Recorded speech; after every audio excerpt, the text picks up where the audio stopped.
क्या आप जानते हैं, बृहस्पतिवार व्रत की एक ऐसी कथा है जिसे सुनने से दरिद्रता हमेशा के लिए दूर हो जाती है और जीवन में आती है धन, संतान और सुख की वर्षा। चलिए आज सुनते हैं संपूर्ण बृहस्पतिवार व्रत कथा। बहुत समय पहले की बात है। एक नगर में एक धनवान ब्राह्मण रहता था। उसके पास सब कुछ था, धन, अनाज, गाय और सेवक। लेकिन एक दुख था, उसके घर में संतान नहीं थी। हर गुरुवार वह और उसकी पत्नी भगवान विष्णु की पूजा करते थे, उपवास रखते थे, फिर भी उन्हें संतान सुख नहीं मिला। एक दिन जब ब्राह्मण की पत्नी स्नान कर पूजा की तैयारी कर रही थी, उसी समय एक साधु उनके दरवाजे पर आया। वह बोला, ए भिक्षा दे माता। स्त्री ने कहा, अब पहले पूजा कर लो, फिर भिक्षा दूंगी। साधु ने मुस्कुराकर कहा, पुत्री, पहले दान फिर पूजा। पर उसने मना कर दिया। यहीं से शुरू होती है असली कथा का मोड़। क्या हुआ जब उसने साधु की बात नहीं मानी? अगर आप जानना चाहते हैं तो अभी चैनल को सब्सक्राइब करें ताकि ऐसी ही पवित्र कथाएं आप रोज सुन सके। वह साधु कोई और नहीं, स्वयं देवगुरु बृहस्पति थे।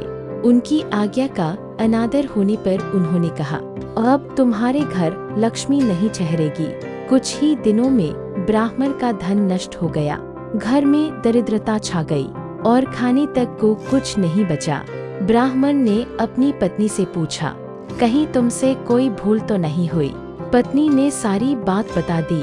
तब ब्राह्मण समझ गया कि वही साधु स्वयं देवगुरु बृहस्पति थे। दोनों ने मिलकर उनसे क्षमा मांगी और हर गुरुवार व्रत रखना शुरू किया।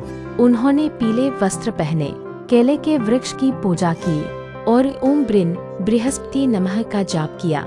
धीरे धीरे उनके घर में समृद्धि लौटने लगी और बृहस्पति देव प्रसन्न होकर बोले, जो मेरा व्रत श्रद्धा से करेगा उसके घर से दरिद्रता सदा के लिए दूर होगी। जल्द ही ब्राह्मण को संतान सुख मिला।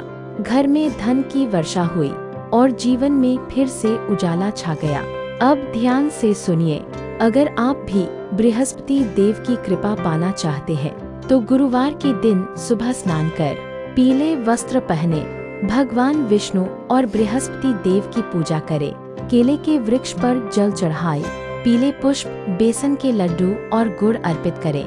फिर ओम ब्रिन बृहस्पति नमः का 108 बार जाप करें।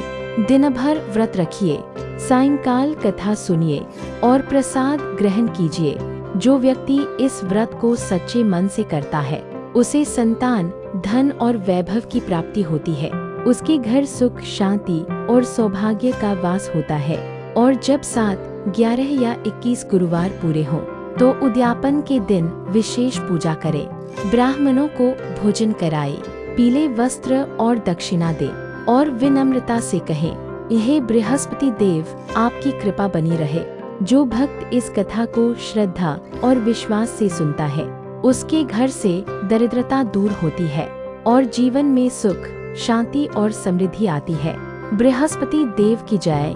ओम ब्रिन बृहस्पति नमः।